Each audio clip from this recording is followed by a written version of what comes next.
Tweezy hit me like stay lit. A nigga ain't got time to chill. Back to Mamba mentality. 24 hours, 8 days a week, exploring the free agency. I'm someone who they pay to see. Home is where the heart is. They say they fill my vacancy. I'm the true Tory Lowe show. DJ Brothers on the ones and twos. We got guests. We got guests in studio. We got the legendary rapper, promoter, businessman, Young Tweezy, the mayor, Young Tweezy. What it do? In the studio. Yes, sir. We finally got this together, Young Tweezy. I've been waiting on you, man. I was hoping I didn't get too old somebody had to bring me in a stroller down here or a wheelchair. Okay. Nah, I just we got an open door policy. We bring folks in. Man. I think y'all used to the old way where y'all gotta have an invite. So I had to do it the old school way to make it happen. Yeah, for sure. Anybody they come right through. Oh yeah. I always say that I came out of the community, so the community can always go or be where I'm at. Man, a lot of them dudes that was in radio, they ain't let nobody in. They kept the door shut. That's what I figured. I mean, for so many years, right. And it's just like, and then a lot of them told lies like they could do something that they really couldn't do. Right. You know, I mean, I don't think it was on purpose what they did. I just think they couldn't do what they and. Well, they couldn't help you. Yeah, well, this ain't because when talking to Do It to Death and all them like Lester Pace and the people in New York, they program the music and it's already set. Right. So it's just like on the outside looking in, you thinking that, man, if I could get on the radio, I'd be a superstar. But only person that would put us on the radio was Knowledge on the weekend. You know, back in the day. So it's just like it's crazy. Well, things did change, Young Tweezy. Man, I'm glad they got some new sheriffs in town. There's a new sheriff in town now. You better say it. And I came off the block, so the block can come wherever I'm at. I always tell people that. That's real. I ain't, this ain't that. For sure. We here. Yes, sir. It's our generation turn, and we got it in place. We got to put in place what we didn't have. But this looks so space age. It feels so pimpish. It feels so rich. I mean, it looks good seeing you in the pilot seat. You know. Hey, look, Tweezy. I'm gonna tell you this. I've seen you evolve. I mean, and I had to go back to one of your evolution, to one of your ways that you evolved from. You was a rapper at one point. Yeah. In there, you got pictures with Big and all of these rappers. In your younger years, you were in the music game. Yeah, I was in the hustling game. And I wasn't really a good rapper, but I feel like I was a good businessman. But right. I ended up getting signed with Tony Draper at Suave House with A-Ball and MJG. So basically, Tony Draper had offered me $250,000, and my lawyer was Linda Mitch. She was $250 an hour. And basically, she was like, it was a bad deal. And Master P was there because I had actually bought an A-Ball MJG CD, and they had got their artwork at Pen and Pixel Graphics. So I went down there. So I was tell a lady that ran it, I was like, I want to meet Tony Draper. And when I ended up going down there, it was Master P and Tony Draper. And he was like, Master P was basically like, if you want to be rich, keep your own company. Right. And then Tony Draper was like, I'm going to give you $250,000, but with 7 points. It's 8 cents per point. So it's been like 58 cents, per disc. But back then, Discman was open, and Sam Goody, we was getting like $16, $17 a CD. And we already had money, me and the pit boss. So it was like, I called the pit boss. He was like, what did Master P say? And I was like, he said, don't do it. It's a bad deal. And the lawyer said the same thing, but I actually wanted to be famous at that time. So it was just like, I damn near still wanted to do it. So I ended up saying no because I went with my lawyer. But Tony Draper had ended up calling me like later on that day, like, man, come ride with me, come kick it with me. So we ended up kicking it. And 30 years later, we still friends. He managed the Ice Cube and the Big Three. I just talked to him the other day, and he got Gillow and Gilly and Wallow with him. They helping out with the Big Three now. That's and stuff powerful. like that. And they feeding the homeless, and they giving back to the community. That's powerful. In every city and every state they go to. And you made a good point because I met you as the businessman. Yeah. You had to shop on Burleigh. Yeah, 2813 West Burleigh. You Said It Records and Pitbull Studios. And so then over the years, we both evolved. So for sure. I've seen you go from, also you started, well, I say this, you would sign up to run for mayor. But you never fully went all the way through with it. No, but that was the mayor. That was the mayor, though. No, that wasn't that. I had ran for county executive. Okay. And what I did was I was actually trying to promote my music. Okay. So it really was everywhere, like all of the newspaper and stuff like that. But I winded up in jail, putting my posters and stuff like that downtown. It's like in this town, it's powers that be, and it's almost like the Puff Daddy thing where you go against Biagio and you wind up in prison. Right. You know, so downtown Milwaukee, I was putting up posters all in the courthouse and all that. So my grandmother, I was with Big Dog Glenn Robinson. That's one of my friends. So I got into a fight downtown. We was like Kinkos, and I hit somebody. So first it was a disorderly conduct. When I went back to court, it was a substantial battery. So make a long story short, when I went to court, the judge was like, we know you out, but we don't have a record of you bailing out. And that's when I said, I ain't never going down there putting no more posters or going down there bothering those people. Like, for real, like, it was that deep. Like, every time I got pulled over, it was like, we gonna arrest you. Like, you know what I'm saying? So it's just like, when you offend the wrong person, you are in a fight with an invisible man, if you can understand what I'm saying. I understand it. Yeah, as well I as... think sometimes dealing with the invisible man sometimes. Man, he's scary. He's scary. I ain't afraid of him. I just know that when I see him, I'm scared of him because I can't see understand. him. I can't see. Well, I'll say this. Now, if I can fight you one-on-one. I see the system. But listen, that's the true system. But when I think about Eric Adway, and I was a kid, and he was like the biggest gang member, like 2-4. And they arrested him. He had a drug house in back of my grandmother's house, and they lied and said that he killed himself. But you don't believe that? I know. He was too strong. He was like Superman in the hood. Like, he had all the women. They rode PK Rippers and BMXs, and like, he was like a superhero. Like, for real. He made sure all the kids was full. He was the strongest dude. He lifted weights. So I just can't believe it. So it's just like, you think that something happened to him? I know something happened, but what I'm saying is most people, public opinion is not the same as their private opinion. So that's why. You know, most of these dudes, when I see them, I know their handshakes don't match their smile. So that's why I'm always by myself, or, just handle my business. That's smart. Yeah, for sure. Well, I'll tell you this, Tweezy. I see you go from the businessman, then you got a side to you where you promote. Yeah. And you promote things because you knew Cali Chris. That's my main man. That was my family. He was the biggest promoter that Wisconsin has ever seen. I used to go by his house, and he was a ladies' man, so I really liked him. And we used to always hang out. And he used to have an iPhone and an iPad, and he used to be doing all that stuff. And this is when 618 was open. The man he used to sell it out, and then he got the money.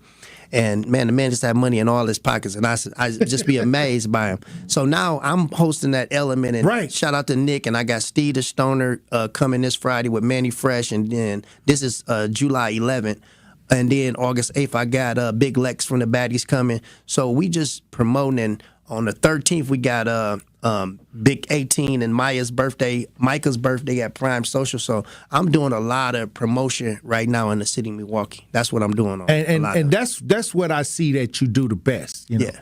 You know how to make things happen. You say the city always come out when you...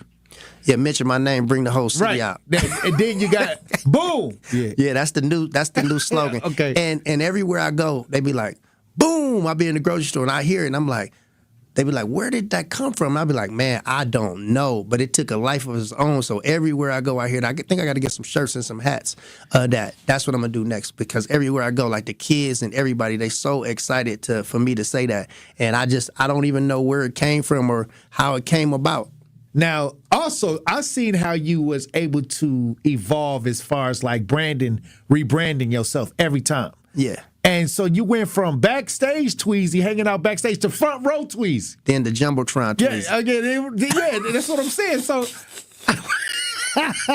like, I mean, because you always had connections to get backstage. Yeah, for sure. But now, the front row Tweezy at the Brewers, Bucks, at the Bucks, everywhere. Okay, what was that? No, it's just how you getting front row at all these places? You know, at first we used to steal seats, and we used to go to the game and sneak in and steal seats, and then I got some money, so I was like, I'm just gonna buy the seats, and then I met Peter Fagan and Mark Lasky. These dudes, Peter Fagan is the president of the Bucks. Right. So I don't know. They caught me on a clip and I seen Peter Fagan. He said, "Hey, you the super fan." And I was like signed by a jersey, and he was doing an interview, and ever since then, this is like, but plus my cousin Corey Nettles is part owner of the Bucks also too. Okay. But I never asked him for tickets, so I just buy them, and I always see him and say, "Hey man, there go my rich cousin." He just laugh and giggle, him and his wife Michelle. But yeah, I was just sneaking in and sitting wherever I wanted to sit. And then now that I can buy the tickets, I just walk around it like I own it. Like they don't say nothing to me. And I'm shaking hands and making videos like with you David Spike Gruber. Lee, Yeah, front row. running around here. One call, that's all. Mr. David Gruber. One call, Dang. all. That's what my I'm talking boy. about. That's my boy. That's my boy. That's our boy right here at 101.7 The Truth, That's too. my big homie. Founding partner. That's my big homie. Now I'll say this, over the years, you've seen things evolve. Now they got these, what they label as YNs now, out here, the culture. How's the culture changed on the streets? Well, for one, back in the day, when I grew up, it was everybody could whoop you in the hood. It was respect your elders. The kids and the women and the kids were off limits. And it's like now it's kill or be killed. It's like every man for themselves. I don't know if their fathers are in jail because I was raised by my mother and my grandmother, and I stayed on Columbia Park on 13th and Chambers. And my mother used to be at work. And I used to hate the daycare, so I used to sneak out and, run to the playground and Robert's Lounge. So I think we are just a product of our environment. And then not only that, the young kids are taking drugs with no prescription. So it's like you don't know what you're taking or what you're putting in your body. So that's another scary thing. And is they taking lean and they taking this and they taking that and, they drinking and they driving and now they got these bumps and I seen cars flipped over. So it's just like we had drug houses, they selling drugs out of their car. So now you're going on a high-speed chase and you hurting people and you killing people. And I just think that, when you in the darkness, when you finally come to the light, you start seeing that it's better to be a part of the solution than a part of the problem because the windshield is way bigger than the rearview mirror. Right. Man, look, you considered OG Tweezy. Yeah, and that's why they show me so much love because, like we was talking earlier, you gotta feed the wolves. So if you see me out there barbecuing, I don't care if I got 50 cheeseburgers or 50 brats. I don't care if it's the janitor or the CEO. You walk past, you get a burger, get a brat, get a plate. And in the pandemic, I remember they broke into every store in the town, and they didn't break into my store. So one of the chicks was selling Hennessy. She put 10 bottles of Hennessy. So I just left it outside on the thing, and everybody just pulling up and pouring their shots of Hennessy. So I think in the Bible it says you have to give. It's better to give than receive. Right. And I think in Milwaukee, to get love, you have to show love. That's facts. For sure. Like I said, I'm an advocate out here, before I got on the radio. So when I came on the air, I had already helped half the city. You know what I mean? Yeah, and you had real results. So it's just like a lot of people, they do a whole lot of talking, but there's no action behind it. Some of these dudes want to be famous. Some of them not real. And I think that you have to be yourself. And I think you have to keep it real. When a person say, "Oh, gee, am I wrong?" And I say, "Yeah, you wrong, boss." And he said, "Well, he did this." Like every person that I met, they got some good in them. For real. If you listen to their story, I don't care if it's the biggest robber, if it's the biggest gang member, whoever it is, if you sit down and have a one-on-one talk to them, they going to tell you what happened and why it happened. For real. All right. Now, they call you the mayor. Yeah. They call Bobby Portis the mayor. Yeah. I just seen Bobby Portis yesterday. They call Boosie the mayor. Yeah. They all the mayors. But okay. How many mayors is it? I don't. That you recognize? Only mayor that I know in real life is Tom Barrett. He's the only mayor that didn't lose. So I love him and I respect him. And he gave me the proclamation on my birthday, December 18th. I just seen Bobby Portis at Hype Boys across the street the other day. So shout out Hype Boys and shout out Bobby Portis. And I said, "What's up, man?" I said, "What you working on?" He said, I'm an entrepreneur." And Boosie, I love Boosie too. I had gave him some glasses from Tower. Don't you got a song with him or something? Yeah, I made a song with him. Steve will hook that up. But anyway, I gave him some Diamante glasses from Tower. Shout out to my boy Eric. And I gave him some champagne. They had brung him to Casablanca.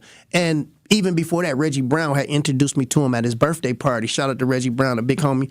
And he said backstage, he was like, "Tweezy, Milwaukee is the only city that showed me love, like even before his own city." So Doc B, I was in jail, and Doc B called me, and I didn't have any money. I was just getting out fresh out of nine. Had to get my weight up. So Doc B was like, "Man, they calling Boosie the mayor." And I never forget, we had a show at the rave, and yet I was pulling up and picked him up in my drop top, and I said, "Damn, what am I going to do?" So it kind of always puzzled me because it always compared me to all these different people. Right. But I think in hindsight, I think it has kept me relevant also. I think that every time they mention any of those people's name, they mention me also. But I kind of feel like it was a chump squeeze at first, but now it's just like, it's like ain't no sense. You of just me. happy that The internet is undefeated, Right. so it's like ain't no sense of me fighting Godzilla. You just realized you just glad to be in the conversation. Exactly, and I'm glad to be able to see him and laugh and giggle and slap five and be happy when I see him. And like I said, I thought to myself, Steve-O was doing a book. Him and Pimp Ken was doing a book with him. So I said, man, Steve-O, see how much you want to do a song. There's a pandemic. And he said,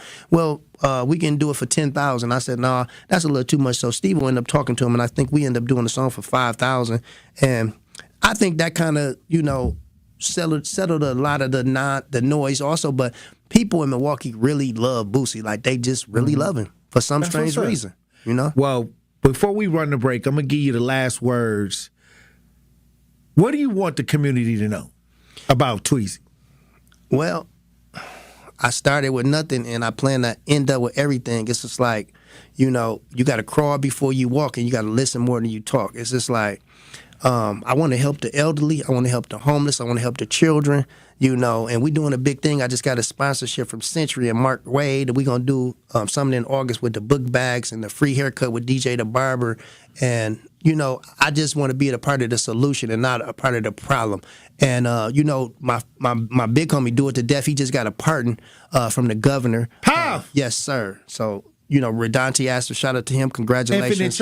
Infinite Church, my big homie. And then they got the food pantry, and they feeding people, and I'm so proud of him. He got his pardon, and he did some things in high school, and it's gone. So, man, I just want to be a part of the solution, just help people, man. I want us to stick together. I want the town. Shout out to Chicken P. I'm proud of him, and JP and Big Frank and, man, Maya P and Looney Baby and man, all of them, man. Steve the Stoner, man, and Manny Fresh and all the rap stars. Like, I just seen the guy from Houston. What is his name? He say, ooh wee. I forgot his name. But anyway. From Milwaukee? No, he's from Houston. Okay. He was just, Sauce Walker, he was giving Milwaukee props on Sauce Walker, Maya P and all the superstars from Milwaukee. They watching the scene. Everybody. Milwaukee is like the new hot spot for the music. And I'm just so proud of all the rap stars that's here in Milwaukee. And I think we need to start booking the local artists and showing them love. And man, it's just what it is. Shout out to G's Clippers.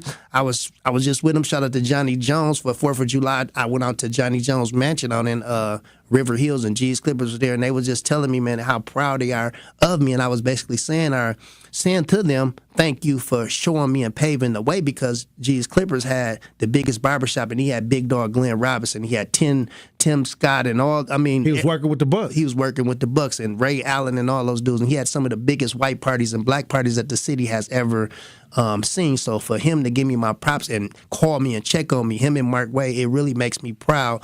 And like I tell him, I came a long way, but I really have a long way to go, because now I'm a $1,000 dude, but I'm around millionaires and billionaires every day. So it's just like, it's never enough. So that would be my words. Look, let me tell you something. We're going to keep up with the because you always elevating into something. For sure. And like I said, next 2 months we'll talk to you. There'll be a lot going on still. Man, a man's job is never done, man. And I'm hustling for my last name, not my first name. So shout out Sasha W. My son is a pilot, and he's been flying. Yeah, I see you in the helicopter. For sure. Not the airplane. He's been flying people all around Milwaukee, and I was kind of scared the first time. I bought him the stuff to go to school and stuff. But, as a kid, I used to always see the pilot with all the women. And then to have a son, I think God has blessed me. And then, G's Clippers and Johnny Jones was saying, when I was at his mansion, he was saying, man, your son is colder than you. And I said, well, he is, but he's quiet. He took flight on me. But I'm happy because it's inspirational, because I never seen, a black man with a son as a pilot in the ghetto where we come from. Hey, but that's a blessing through God. That's a blessing, and that's a new generation. Exactly. It's a new chapter. Right. Powerful. Better say it. All right. Boom. Tweezy. Hey, look, thank you, Tweezy, for coming through. Yes, sir. Thank you for having me. The one and only big homie, Tory Lowe, in the building. Hey, look, when we come back, Truth Nation, we'll have more conversation. Salute to y'all, Tweezy. Yes, sir. Bucks, I guess that's Stay locked in. Hey, I'm just being honest. You know what I'm trying to say.